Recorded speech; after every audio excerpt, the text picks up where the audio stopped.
CREAS promove série de atividades voltada ao Dia Internacional da Mulher.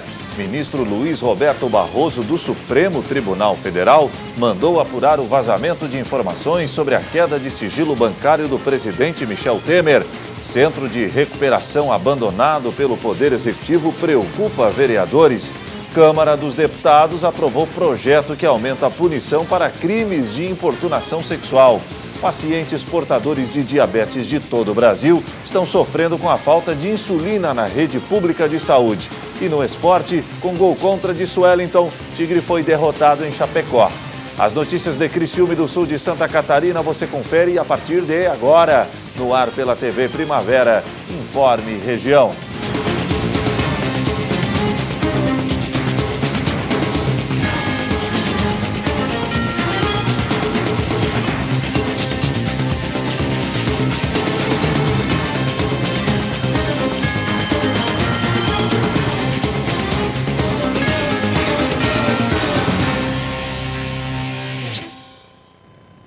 Hoje, quinta-feira, 8 de março, Dia Internacional da Mulher. Para você que sintoniza a tela da TV Primavera, uma boa noite. Para você, mulher, parabéns. Hoje, como eu já falei, é o Dia Internacional da Mulher e, para lembrar a data, o Centro de Referência Especializado de Assistência Social promoveu uma série de atividades na Praça Nereu Ramos. Palestras e orientações foram dadas às mulheres que passavam pelo local. Acompanhe. E é claro que não deixaríamos de falar sobre elas, as mulheres que tiveram seu dia celebrado nesta quinta-feira. Em Criciúma, por exemplo, uma série de serviços realizados por diversas entidades foram apresentados ao público na Praça Nereu Ramos. O objetivo desse evento, na verdade, o que é? É divulgar os serviços ofertados pela rede e quando houver necessidade, a mulher saber onde procurar esses serviços, né? A gente tem aqui os serviços das mais variadas áreas, serviços de assistência social, de segurança pública, a OAB, a Unesc, a Secretaria de Saúde, o Nuprevipes, o nosso serviço do CREAS. A principal entidade à frente do evento foi o CREAS, o Centro de Referência Especializado de Assistência Social, que desenvolve ao longo do ano outras atividades voltadas para o público feminino. Nosso trabalho, ele é um trabalho da área da assistência social, que presta o atendimento a mulheres vítimas de violência através de uma equipe multidisciplinar, né? Inicialmente a gente faz o acolhimento, né, a escuta, para ver quais as principais necessidades da mulher e dependendo do que ela nos coloca, a gente realiza os encaminhamentos para a rede. Muitas vêm com uma situação muito fragilizada, precisa de um suporte psicológico, a gente faz um encaminhamento para a rede de serviço. Muitas também vêm numa situação de risco iminente de morte, onde não tem um local seguro para que possa ficar. Nós fizemos encaminhamento para a Casa-Abrigo da Mulher. Mas o principal momento do evento foi uma palestra sobre a felicidade, um tema que todos nós dominamos muito bem. Ou será que não? Felicidade é um tema muito interessante, porque parece que é algo tão difícil de se alcançar, né? Mas na realidade não é tão difícil assim. Hoje nós vamos abordar esse tema e eu vou mostrar as 3 portas que antecedem a felicidade. Vai ser muito interessante, vai ser prático e a mulherada vai ver que está muito ao alcance delas. Mas a palestrante garante, as mulheres conhecem o segredo da felicidade. A mulher é feliz, porque a mulher sabe se virar nos 30. Né? E a gente sabe que felicidade não é só uma coisa. Felicidade, na realidade, ela é uma escolha. E escolhas a gente faz todos os dias. E a mulher tem habilidade para isso, para fazer escolhas. A cada dia a mulher vem adquirindo mais habilidade, inclusive, sobre isso. Quem estiver precisando dos serviços do CREAS precisa saber de algo. Eles estão de portas abertas, esperando pela população. O CREAS, ele fica localizado na rua São José Sem Número, no piso térreo, onde funciona a Feira Livre. Ela tem quase de porta com a Feira Livre, né? Os telefones são 3445-8944 ou 3445-8925. O ministro Luiz Roberto Barroso, do Supremo Tribunal Federal, mandou apurar o vazamento de informações sobre a quebra do sigilo bancário do presidente da República, Michel Temer. A defesa de Temer negou ter tido acesso a dados sigilosos no inquérito que investiga o presidente. No documento que fez o pedido de investigação, Luiz Roberto Barroso observa que a petição apresentada pela defesa do presidente Michel Temer revela conhecimento até mesmo dos números de atuação absolutamente sigilosos. A petição a que se refere o ministro é um pedido de informações apresentado pela defesa de Temer. No despacho, Barroso ressalva que o objetivo não é punir a imprensa, mas sim o vazador. A quebra de sigilo determinada por Barroso é referente ao inquérito que investiga suspeita de pagamento de propina ao presidente Temer em troca da edição de um decreto para favorecer a Rodrimar, empresa do setor de portos. Barroso também quebrou os sigilos bancários do ex-deputado e ex-assessor de Temer, Rodrigo da Rocha Loures, o homem da mala com R$500 mil, de José Yunes, também ex-assessor, e de João Batista Lima Filho, o Coronel Lima, amigo do presidente. Além dos executivos da Rodrimar, Antônio Celso Greco e Ricardo Mesquita.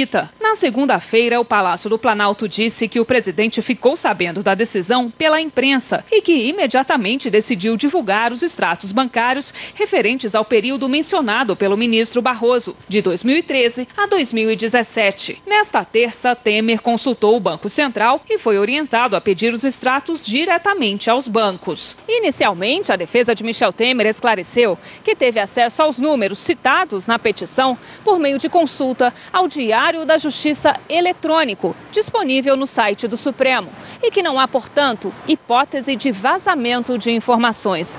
Porém, por outro lado, o Supremo informa que o inquérito, sim, faz parte de um processo que é público, mas os procedimentos de investigação são sigilosos e que na página eletrônica não há nenhuma informação sobre o número do pedido de quebra de sigilo bancário. Nós entramos no site do Supremo Tribunal Federal para saber sobre que determinado número de pedido sigiloso se refere a um inquérito contra Temer. Para isso, é preciso ter pelo menos uma indicação que não é encontrada nos documentos do inquérito cadastrado no portal. Os advogados de Temer se comprometeram a apresentar nesta quarta-feira o detalhamento desses esclarecimentos ao STF. Eles contestaram no Supremo a quebra de sigilo bancário do presidente. Além do que já havia sido informado, a defesa argumentou ainda que ficou sabendo do fato pela divulgação da mídia de que a Procuradora-Geral da República, Raquel Dodge, já havia pedido a quebra de sigilo neste inquérito no mês de dezembro e, por isso, na versão da defesa, não houve vazamento. E nesta quarta-feira, o ministro Luiz Roberto Barroso reiterou que era sigilosa a ordem que emitiu em fevereiro para quebrar o sigilo bancário de Michel Temer. Em rápida manifestação à imprensa na entrada da corte, antes da sessão, o ministro disse: as palavras perderam sentido no Brasil. E em meio a esse imbróglio envolvendo o ministro do Supremo Tribunal Federal, Luiz Roberto Barroso, e a defesa de Michel Temer, poderá ser reavaliada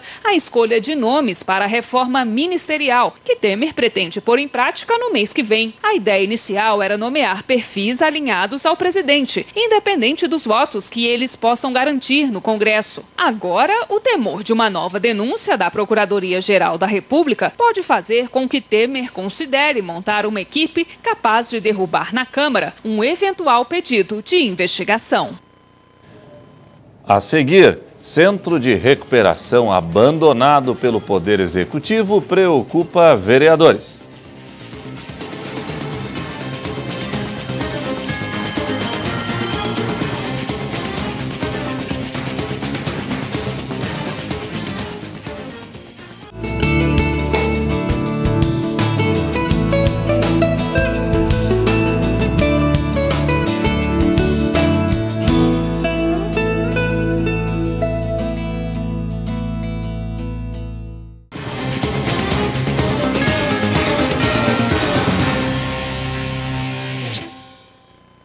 Um centro de recuperação para dependentes químicos, localizado no bairro São Sebastião, foi abandonado pelo Poder Executivo. A estrutura está se deteriorando e a situação está preocupando vereadores da cidade. A estrutura deveria estar em funcionamento desde 2016, mas não é isso que está acontecendo com o Centro de Recuperação para Dependentes Químicos, que foi construído no bairro São Sebastião, em Criciúma. Os representantes da Câmara de Vereadores estiveram lá e afirmam: o local está abandonado. A princípio, quando foi feita aquela construção, foi uma emenda de um deputado federal da época, R$500 mil. A Secretaria de Saúde entrou, contrapartida entrou com R$32 mil para a construção daquele centro regional de referência, que deveria ser referência para toda a região, todas as regiões do estado de Santa Catarina. Infelizmente, aquilo de lá está abandonado, não apenas abandonado, mas foi furtado, está sendo destruído, né, depredado todo aquele patrimônio. E ali tem um investimento de mais de meio milhão de reais ali jogado ali.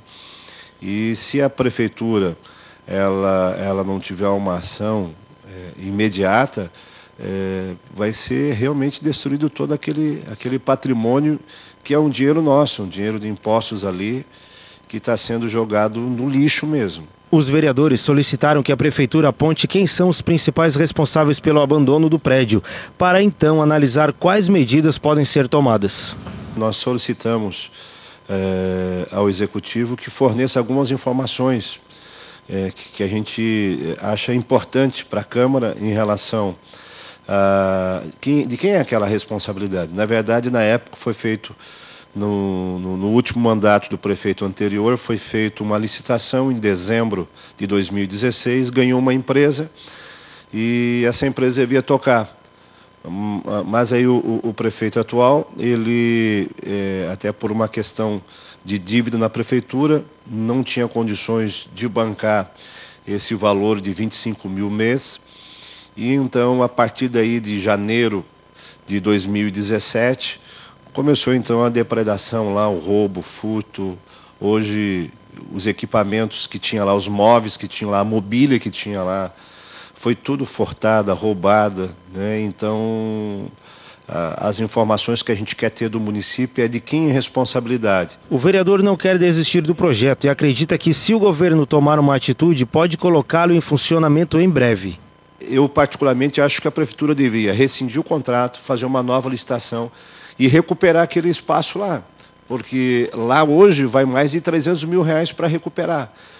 Isso se tratando de estrutura física, mobília, tudo, enfim, para funcionar, começar a funcionar, hoje precisa mais de 300 mil reais. Então, a prefeitura precisa tomar uma decisão urgente. Do jeito que está lá, é uma vergonha para o município.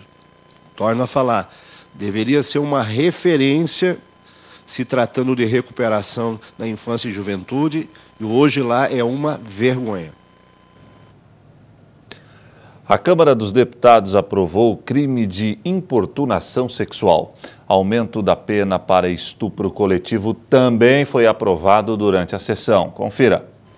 Em uma sessão presidida por deputadas mulheres, a Câmara dos Deputados aprovou uma série de projetos de lei da bancada feminina em comemoração ao Dia Internacional da Mulher. Um dos projetos aprovados estabeleceu o crime de divulgação de cenas de estupro e aumentou a pena para estupro coletivo.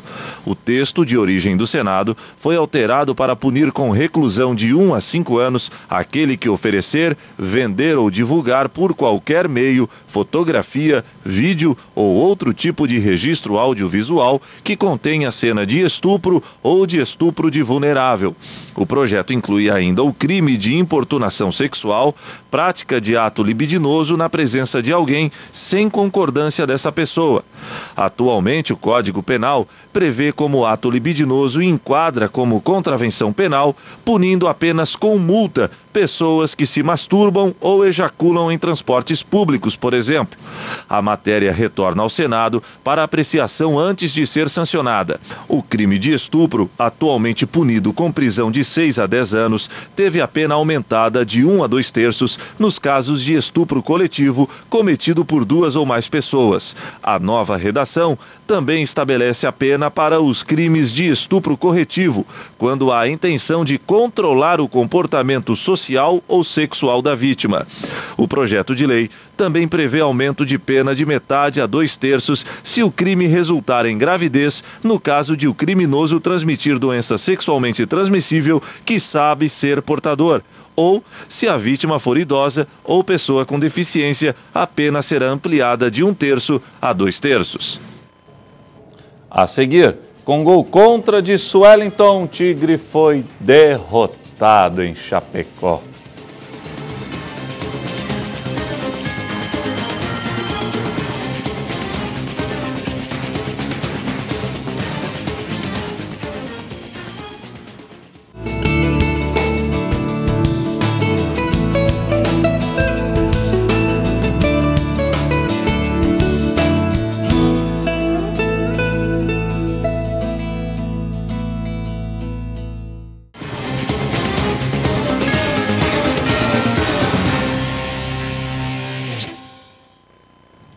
Pacientes portadores de diabetes de todo o Brasil estão sofrendo com a falta de insulina na rede pública de saúde. A estimativa é que 100 mil crianças de todo o país estão deixando de receber o medicamento que regula o nível de glicose e para elas pode ser a diferença entre a vida e a morte. Já são 5 anos que Bruno convive com o diabetes, uma vida que requer muitos cuidados. Um dos principais é tomar constantes doses de insulina para regular o nível de glicose no organismo. Como eu não produzo esse hormônio, eu preciso de uma fonte externa, seja ele de origem humana, animal ou até biológica. Eu preciso utilizar essa droga para que eu consiga literalmente me manter vivo. Não bastasse todos os cuidados que tem que tomar com a saúde, Bruno agora tem outra preocupação: a dificuldade para conseguir o medicamento no sistema público de saúde. O acesso ele é totalmente falho e totalmente injusto da perspectiva do controle social. Ele não é universal, como prega o Sistema Único de Saúde, e por conta disso, ele não está disponível na rede pública. A insulina está em falta em várias cidades do país. A maior carência é da insulina análoga, que combate a diabetes tipo 1. O medicamento tem efeito mais rápido que a insulina regular e também é mais eficiente no tratamento. Esse é um kit básico para os pacientes que têm a diabetes. Ele inclui, entre outras coisas, um aparelho para medir o nível de glicose, seringas e a caneta para aplicação e principalmente a insulina. A estimativa é que cerca de 100 mil crianças estão deixando de receber esse medicamento, que é fundamental para elas continuarem vivas. Então, às vezes, ele recebe uma e não recebe a outra. Recebe a insulina, mas não recebe a seringa para aplicar. Para quem usa, por exemplo, bomba de insulina, às vezes está lá, ele recebe uma parte do tratamento, mas não recebe o tratamento todo. No início do ano passado, o governo federal havia prometido que o medicamento estaria disponível no segundo semestre. Depois mudou a previsão para o começo de 2018, que também não se cumpriu. Em nota, o Ministério da Saúde afirmou que está trabalhando na atualização do protocolo clínico e diretrizes terapêuticas, documento que determina a utilização na rede pública. Mas não soube informar as razões do atraso e nem deu previsão para que o medicamento esteja disponível. O custo médio de uma caneta que tem duração aproximada de 15 dias é de R$ 120. Alguns pacientes chegaram a entrar com ação na justiça para garantir o acesso à insulina. São vidas que estão sendo envolvidas e que estão podendo ter consequências graves diante da falta desse medicamento que é vida, igual significa vida. Bom, agora vamos de esporte. O Criciúma não conseguiu manter a sequência de vitórias no campeonato estadual. Ontem o tricolor perdeu em Chapecó com um gol contra de Suellington. Nesta cobrança de falta, Lucas Coelho tentou desviar de cabeça, mas a bola foi para fora. A Chape respondeu neste chute de fora da área de Guilherme. Luiz praticou a defesa. Nesta jogada, a Chapecoense pediu pênalti. A arbitragem deu sequência no lance. Cobrança de escanteio. Suellington foi tentar afastar e mandou contra o próprio patrimônio. Gol contra. Chapecoense 1-0.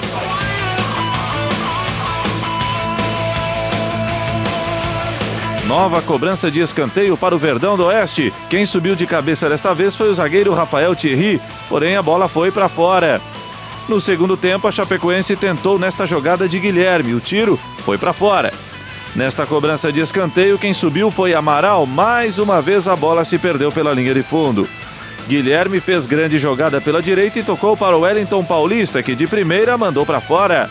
Alex Maranhão deu bobeira e mais uma vez o Wellington Paulista teve a chance, mas jogou para fora. Nos acréscimos, Suellington cruzou para Lucas Coelho, que sozinho cabeceou em cima do goleiro Jandrei. Na sequência do lance, contra-ataque da Chapecoense, Bruno Silva entrou na área livre, fez o corte no marcador e chutou pela linha de fundo. Final, Chapecoense 1, Criciúma 0. Bom, e agora há pouco foi apresentado na sala de imprensa Clésio Búrigo, no estádio Heriberto Wilson, o centroavante Zé Carlos. Esta será a terceira passagem do Zé do Gol pelo estádio Heriberto Wilson. Zé Carlos foi apresentado e o seu nome já foi publicado no Boletim Informativo Diário da Confederação Brasileira de Futebol, o famoso BID. O que isso significa? Que o Zé Carlos poderá jogar domingo diante do Tubarão, Atlético Tubarão, na rodada de número 13 do Campeonato Estadual. A reportagem completa sobre a apresentação e a chegada do atacante Zé Carlos você confere amanhã no Informe Região. Falando nisso, o Informe Região fica por aqui. Voltaremos amanhã com o Boletim Primavera, 10 para o meio-dia, com outras informações e agradecendo demais sempre a sua audiência. Boa noite e até amanhã, se Deus assim permitir.